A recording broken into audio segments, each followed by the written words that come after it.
ಕಲೀಲಬೀಡು ದೈವ ಅಣ್ಣಪ್ಪ ಪಂಜುರ್ಲಿ ದೈವದ ದೈವಸ್ಥಾನವು ಸುಮಾರು 1.50 ಕೋಟಿ ರೂಪಾಯಿ ವೆಚ್ಚದಲ್ಲಿ ಸಮಗ್ರ ಜೀರ್ಣೋದ್ಧಾರಗೊಂಡು ಕಂಗೊಳಿಸ್ತಾ ಇದೆ. ಫೆಬ್ರವರಿ 25ರಿಂದ ಫೆಬ್ರವರಿ 26ರವರೆಗೆ ಪ್ರತಿಷ್ಠೆ, ಚಾವಡಿ ಪ್ರವೇಶ, ಬ್ರಹ್ಮ ಕಲಶೋತ್ಸವ, ನೇಮೋತ್ಸವ ವೈಭವದಿಂದ ನಡೆಯಿತು.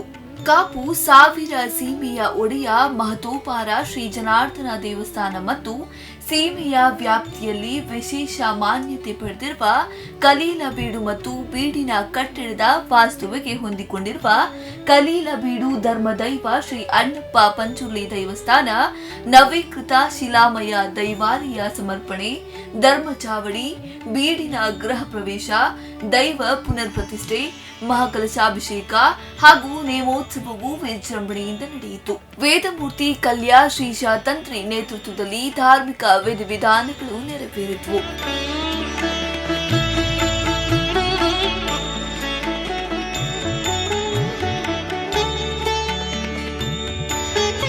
ಕಲ್ಯಾ ಕಲೀಲಬೀಡು ಮನೆತನದವರು, ಗ್ರಾಮಸ್ಥರು ಮತ್ತು ಊರ ಪರ ಊರಿನ ಭಕ್ತರು ಸೇರಿಕೊಂಡು ಕಲೀಲಬೀಡು ಮತ್ತು ಧರ್ಮದೈವ ಅಣ್ಣಪ್ಪ ಪಂಜುರ್ಲಿಯ ಸಾನ್ನಿಧ್ಯದ ಜೀರ್ಣೋದ್ಧಾರವನ್ನ ಕೇವಲ ಕಟ್ಟಡಗಳ ನವೀಕರಣಕ್ಕೆ ಮಾತ್ರ ಸೀಮಿತಗೊಳಿಸದೆ ದೈವಾರಾಧನಾ ಪರಿಕಲ್ಪನೆ ಮತ್ತು ನಂಬಿಕೆಯ ವಿಸ್ತೃತ ವೇದಾಂತ ಮರುಪ್ರತಿಷ್ಠೆಯಾಗಿ ಪುನರ್ರಚಿಸಿದ್ದಾರೆ.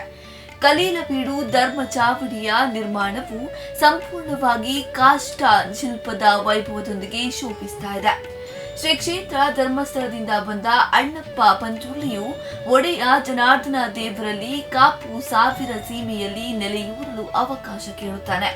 ದೇವರ ನಿರ್ದೇಶನದಂತೆ ಸೀಮೆಯ ಕಲೀಲಬೀಡು ಪ್ರಶಸ್ತವೆಂದು ನಿರ್ಧರಿಸಿ ಅಲ್ಲಿ ಮೊದಲಿಗೆ ನೆಲೆಯಾಗುತ್ತಾನೆ.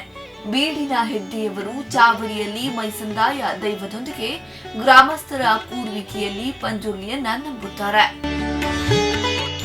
ಆದಿ ಮೂಲದ ಶಕ್ತಿ ಮುಲ್ಪ ಬೇತೆ ಬೇತೆ ಮತ ಪರಂಪರೆಗಳು ಬತ್ತದು ಪೋಯ ಮುಲ್ಪ ನಾಥ ಪರಂಪರೆ ಬತ್ತರಿ, ಶಾಕ್ತ ಪರಂಪರೆ ಬತ್ತಲಿ, ಹಿರಣ್ಯ ಗರ್ಭವಾದಿರು ಬತ್ತಿರಿ, ಬೌದ್ಧರು ಬತ್ತಿರಿ, ಜೈನರು ಬತ್ತಿರಿ, ದ್ವೈತ ಅದ್ವೈತ ಏತೋ ಅಧ್ವಾನಲು ಮಾತಾದ ಪೋಯಡಲ ಆದಿ ಮೂಲದ ಸಂಸ್ಕೃತಿ ವಾಕಾಲುಡು ಮನುಷ್ಯಗೆ ತನ್ನ ಮಾನ ಮುಚ್ಚರ ಗೊತ್ತಿದ ಆನಿಯಾಯೆ ಈನ ಸೊಂಟಗು ಸಿರಿಗಡೊಂದು ನಲ್ದೆನ ಆ ಕಾಲದ ಆ ದೈವಾರಾಧನೆ ನಮ್ಮನ ಆದಿ ಮೂಲದ ಸಂಸ್ಕೃತಿನ ನಮ್ಮ ಇನಿಕ್ಕಲ ಬಿಡ್ತು ಇನಿಕ್ಕಲ ನಡ್ತೊಂದು ಬರೋದುಂಡು ಅಂಚಾದು ಕಾಡು ಗುಡ್ಡೆಡಿ ಆ ಕಾಡುಡಿಪ್ಪುನಂಚಿದ್ನ ಪ್ರಾಕೃತಿಕ ಶಕ್ತಿಲಿನ ಆರಾಧನೆ ಮಲ್ತೊಂದು ಇತ್ತಿನಂಚಿದ್ನ ಹಿರುವೆರಿ ಓಲು ಕಾಡದ ಮಧ್ಯಡು ವನದೇವತೆ ಅಂದ ಬೆರ್ಮೆರಿನ ಆರಾಧನೆ ಮಲ್ತೇರಿ.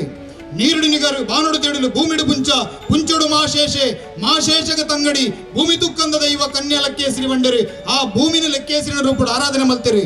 ಇಡೀ ಕೃಷಿ ಕೊಂಜಿ ಕಾವಲಗ ಶಕ್ತಿ ಬೋರ್ಡ್ ಬಂಡೇರಿ ಪಂಜಿನ ಆರಾಧನೆ ಮಲ್ತೊಂದು ಬತ್ತೇರಿ ಆಯಾಗ ಕಲ್ಲಬಾರ್ದು ನಂಬೇರಿ. ಇಡೀ ಕೃಷಿಗೆ ಏರು ಆಧಾರವಾದಂತೀರಿ ಆ ಮೈಸಂದಾಯನ ಮೂಲ ಮೈಸಂದಾಯ ಎಂದು ಆರಾಧನೆ ಮಲ್ತೊಂದು ಬತ್ತೇರಿ. ಅಪಗಂಡ ನಮನ ಹಿರಿಯರ್ನಾಗಲು ಆ ಪ್ರಾಕೃತಿಕ ಶಕ್ತಿನ ಆರಾಧನೆ ಮಲ್ತೊಂದು ಬತ್ತೇರಿ. ಮುಲ್ಪ ಬತ್ತಿನಂಚಿದ್ನ ಮತ ಬಂತೋಲವೇನಾದು ಸುಲಭಡು ಒತ್ತೊಂದು ಜ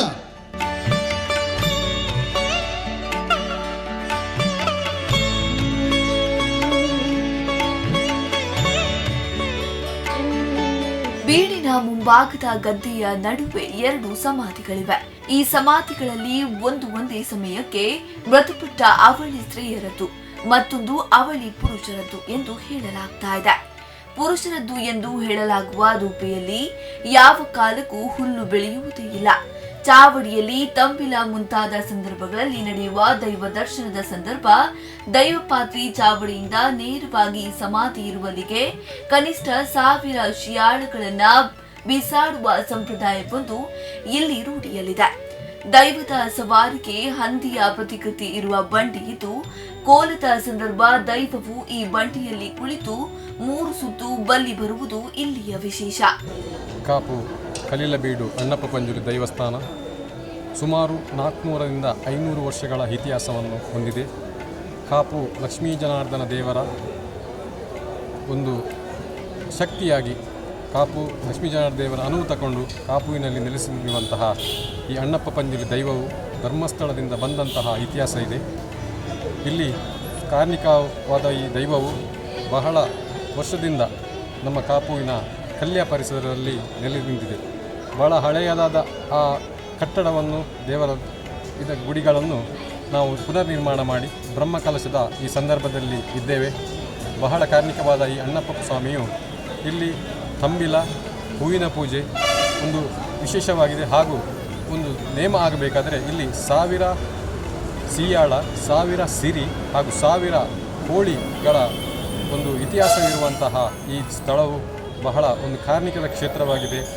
ಸುಮಾರು ಮಲ್ಪೆಯಿಂದ ಹೆಜಮಾಡಿಯ ತನಕ ಹಾಗೂ ಇಲ್ಲಿ ಕಾರ್ಕಳದವರೆಗೆ ಇದು ಪ್ರಸಿದ್ಧಿಯನ್ನು ಹೊಂದಿರುತ್ತದೆ. ಪ್ರಸಾದ ಸ್ವೀಕರಿಸಿ ಧರ್ಮ ದೈವದ ಕೃಪೆಗೆ ಪಾತ್ರರಾದರು. ಸಂತೋಷ್, ಸ್ಪಂದನ ನ್ಯೂಸ್, ಕಾಪು.